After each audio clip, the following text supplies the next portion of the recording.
আসসালামু আলাইকুম। সকলকে আমন্ত্রণ আনন্দ টিভি সংবাদে। আপনাদের সঙ্গে আছে আমি কনুজ শিকদার। রাজধানীর কাফরুল ও পল্লবী থানা এলাকায় অভিযান চালিয়ে প্রতারক চক্রের 4 জন নাইজেরিয়ান সহ মোট 5 জনকে গ্রেফতার করেছে র্যাব 4-এর একটি চৌকস দল। গ্রেফতারকৃতদের কাছ থেকে 2টি মেয়াদোত্তীর্ণ পাসপোর্ট, ব্যাংকে অর্থ জমাকৃত বই, চেক বই, 12টি মোবাইল ফোন, একটি প্রাইভেট জিপ গাড়ি এবং নগদ 3 লাখেরও বেশি টাকা। এছাড়াও হোয়াটসঅ্যাপ, ইমো, ফেসবুকে কথোপকথনের স্ক্রিনশটের কপিও নিজেদের আয়ত্তে নিয়েছে র্যাব। সামাজিক যোগাযোগ মাধ্যমে পরিচয় ও ঘনিষ্ঠ সম্পর্ক স্থাপন করে দামি উপহার পাঠানোর লোভ দেখিয়ে অভিনব পদ্ধতিতে লাখ লাখ টাকা হাতিয়ে নিচ্ছিল এই সংঘবদ্ধ বিদেশি প্রতারক চক্রটি। ঈদের ছুটি শেষ হয়েছে অনেক আগেই।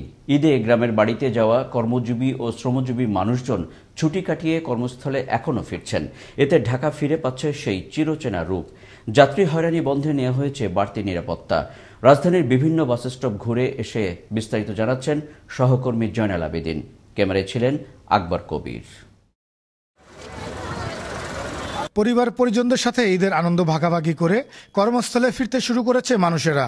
এতে করে ঢাকা ফিরে পাবে সেই চিরচেনা রূপ। তবে গত ঈদের তুলনায় এবারের ঈদে ভাড়া ছিল কম। এতে করে খুশি প্রকাশ করেন তারা। ভাড়া মনে হয় যে আসার সময় একটু কমে, আসার সময় গাড়ি ভাড়াটা কম ছিল, যাওয়ার সময় বেশি ছিল।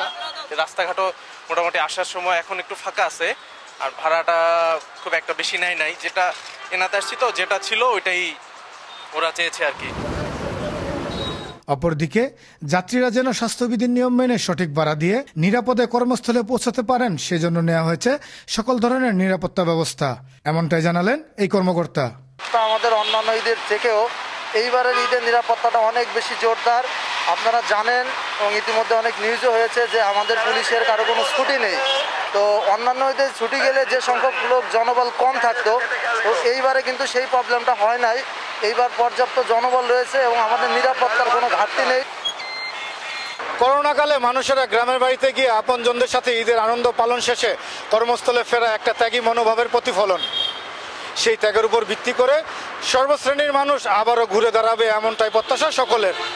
জয়নাল আবেদিন, আনন্দ টিভি, ঢাকা। ঈদ গেল মাত্র কদিন হলো, তবে স্বাভাবিক সময়ের মতো বাজারে ক্রেতা বিক্রেতারা ক্রয় বিক্রয় করছেন শাকসবজি, মাছ, মাংস ইত্যাদি। এর মধ্যে চড়া দামে বিক্রি হচ্ছে সব ধরনের সবজি। তুলনামূলক কম দামে বিক্রি হচ্ছে ইলিশ। তবে ঊর্ধ্বমুখী চালের দাম।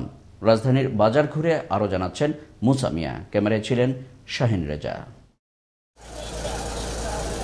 শুক্রবার রাজধানীর বিভিন্ন বাজারের ব্যবসায়ীদের সঙ্গে কথা বলে জানা গেছে, বিভিন্ন এলাকায় 1 মাসের বেশি সময় ধরে বন্যা এবং ভারী বৃষ্টিপাতের কারণে সারা দেশে সবজি উৎপাদন কমে গেছে, যার প্রভাবে বেড়েছে সবজির দাম।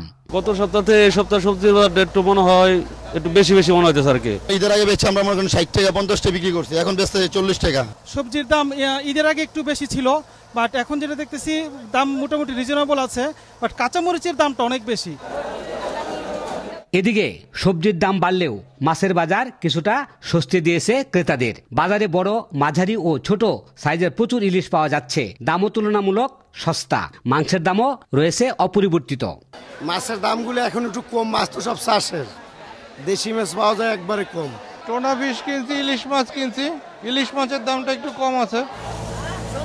কাঁচামরিচের দাম কিছুটা চড়া থাকলেও বাড়েনি পেঁয়াজের ঝাঁজ। চালের বাজার ঘুরে দেখা যায় মোটা ও চিকন চাল কেজিতে 2 থেকে 4 টাকা করে বেড়েছে। বন্যার কারণে হয়তো ধান সংগ্রহ করতে পারছে না মিলালারা, ধানের দাম একটু বৃদ্ধি, যার দরুন চালের দাম একটু বৃদ্ধি হচ্ছে।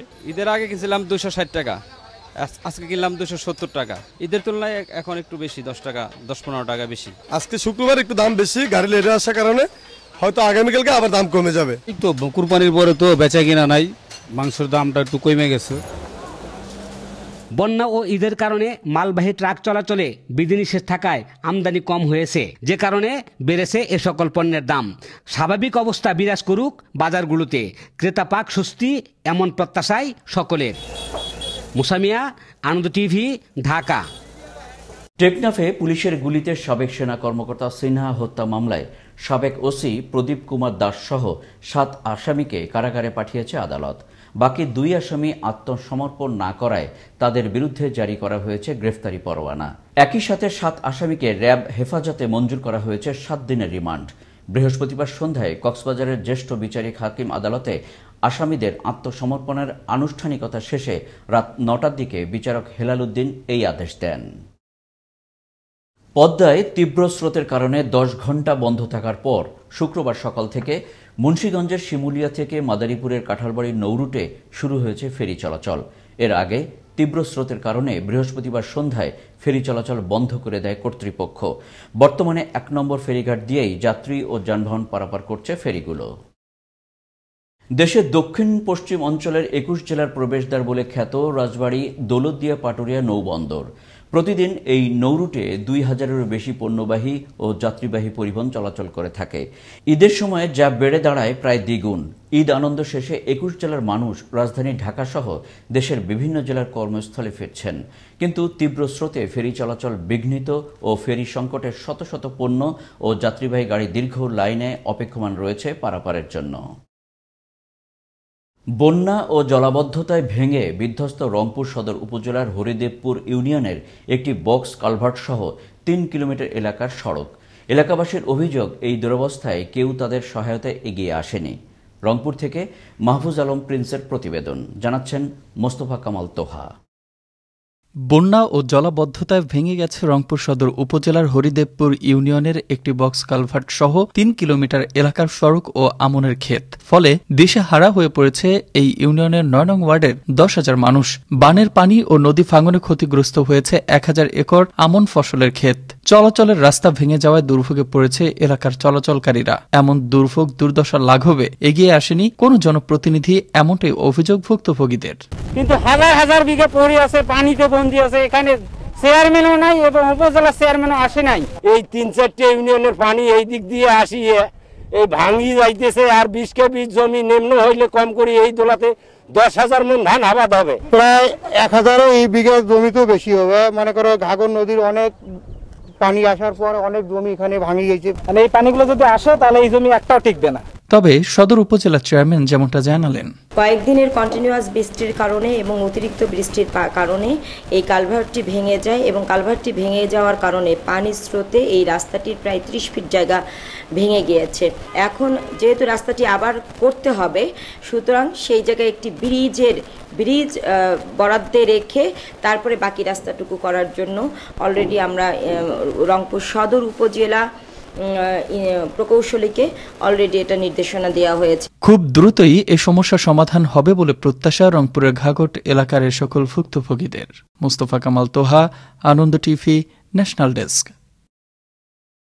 বন্যায় কুড়িগ্রামের ৯টি উপজেলার ৭৫টি ইউনিয়নের ৪৭৫টি গ্রামের পানিবন্দী হয়েছে ২.৫ লাখ মানুষ।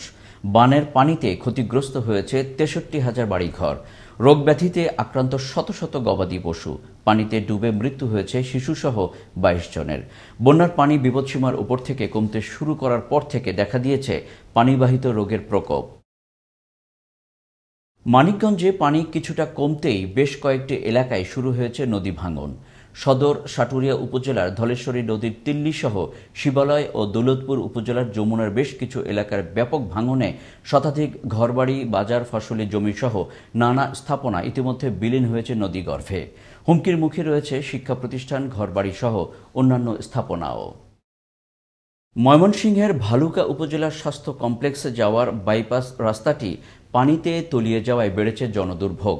অপরদিকে খিরু নদীর পানি বৃদ্ধির ফলে হাসপাতালের পশ্চিমে সাতেঙ্গা থেকে সদরের সাথে যোগাযোগের একমাত্র সড়কটিও পানির নিচে।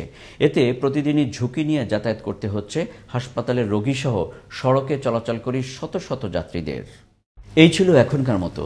আনন্দ টিভির সংবাদ দেখুন প্রতিদিন বিকেল ৫টা ৩০ মিনিট এবং রাত ৯টা ৩০ মিনিটে।